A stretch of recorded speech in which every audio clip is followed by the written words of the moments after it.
What is going on, you guys? Alex chasing back here with a brand new video. Hopefully having a great day, afternoon, or night, wherever you guys are in this world. And the first ever NBA in-season tournament is finally over. The Los Angeles Lakers beat the Indiana Pacers last night, 123-109, to hoist the first ever NBA Cup. So in today's video, let's talk about both these teams, their run to the finals in the in-season tournament. So important, right?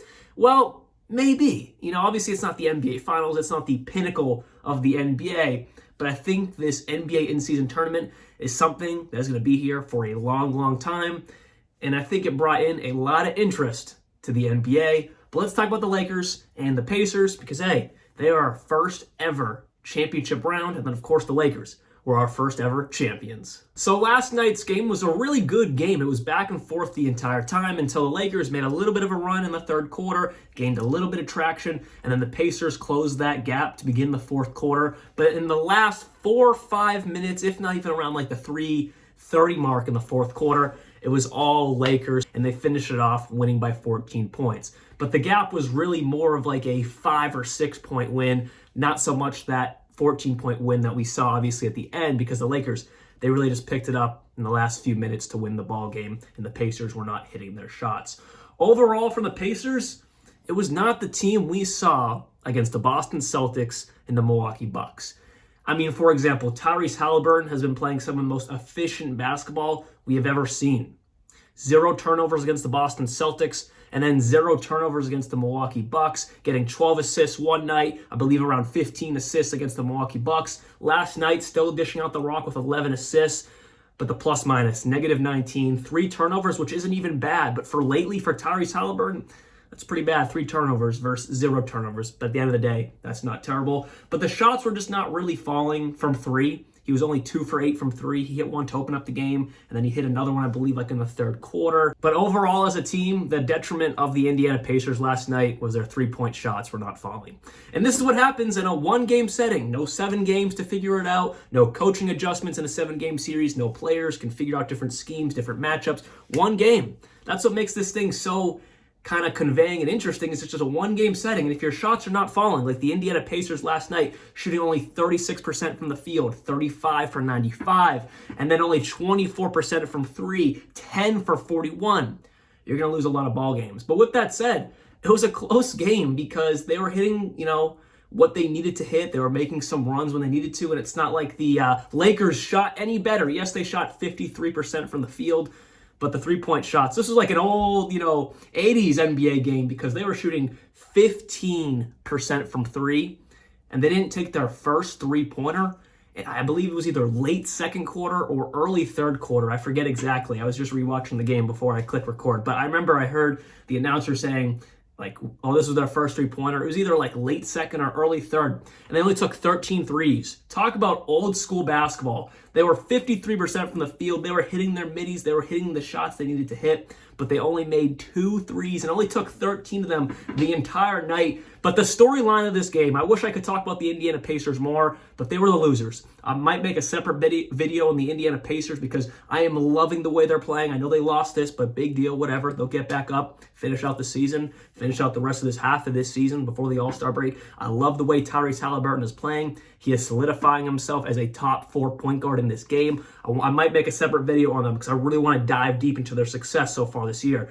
But the Lakers are victorious, and we talk about the winners mainly, especially when it's a game like this, the championship game. Anthony Davis, 41 points, 20 rebounds, 15 of those being defensive, 5 of those being offensive, creating 5 opportunities for second chance points for this Lakers roster, with 5 assists, 4 blocks, 0 3-point attempts, which is kind of unheard of for an AD who can space the floor. Not even 1 attempt, but he was 16 for 24 from the field, going 9 for 13 from the free throw line. But last night we saw the game from Anthony Davis that we love to see. Pure domination, pure top 10 player in this league, Anthony Davis. Sometimes we don't see that from him, but when we do, it reminds us of how utterly insane his game is.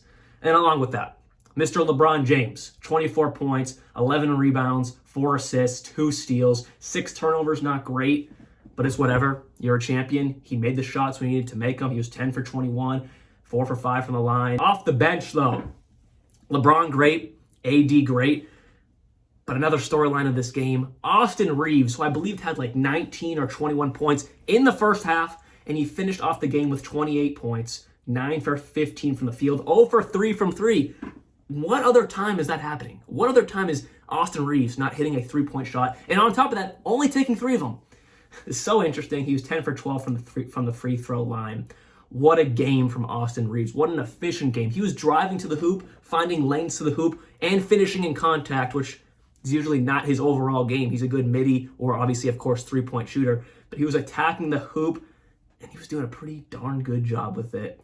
And what a game this was. Like I said, it really was like a 5 or 6 point win from the Lakers. Neither of them were making threes, or the Lakers were barely attempting threes. That was interesting to see there. Overall, this in-season tournament was a major success for sure.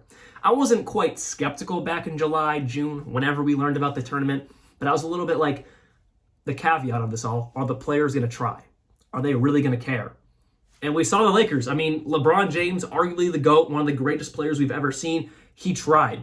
So if he's trying, the whole lineage of the rest of the 300-plus players in the league, they're going to try. And I think that's really how it played out for the most part.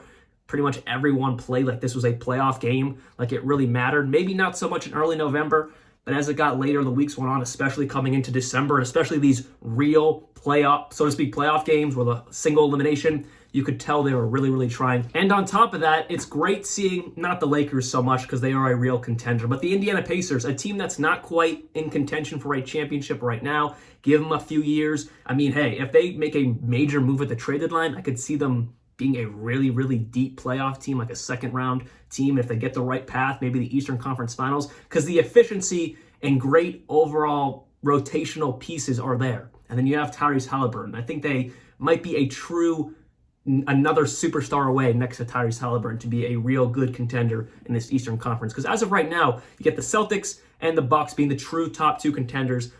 I mean, then you have the Magic, who are the 2nd seed right now. So I think the Indiana Pacers can kind of push themselves into that echelon if they make another move. But not right now. Point being is the in-season tournament brought some teams that might not be so good a little bit into conversations, that being the Indiana Pacers. And then for the Lakers, I mean, LeBron James, I mean, that's the thing is like, is he going to be like, oh, I got this more than Jordan?